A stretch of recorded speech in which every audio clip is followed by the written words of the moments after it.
पृथ्वी news, नवा ध्यास नवे पर्व।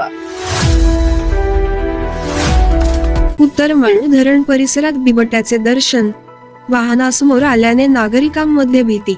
सातारा जिल्ह्यातील पाटण तालुक्यात चाफळ खोऱ्यात असलेल्या उत्तरमळ धरण परिसरात रात्रीच्या सुमारास बिबट्याचे दर्शन झाल्याने नागरिकांमध्ये भीतीचे वातावरण निर्माण झाले आहे। रात्री उशिरा धरणाच्या गेटजवळून एक वाहन जात असताना अचानक बिबट्या वाहनासमोर आडवा आला। मात्र वाहन चालकाने प्रसंगावधान राखत वाहनावर नियंत्रण ठेवले आणि त्यामुळे मोठा अनर्थ टळला।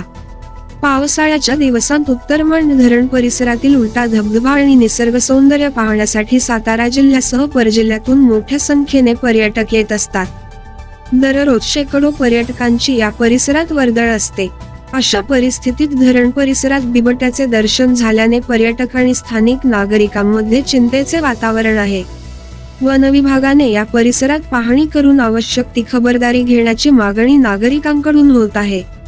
दरम्यान नागरिकांनी रात्रीच्या वेळी धरण परिसरात अनावश्यक फिरणे टाळावे आणि वन्यप्राणी आढळल्यास त्याच्या जवळ जाण्याचा किंवा त्याचा पाठलाग करण्याचा प्रयत्न करू नये, असे आवाहन करण्यात येत आहे। अशाच ताज्या आणि महत्त्वाच्या बातम्यांसाठी आमच्या चॅनलला लाईक, शेअर आणि सबस्क्राईब करायला विसरू नका। सागर दंडवते, पृथ्वी न्यूज, कराड।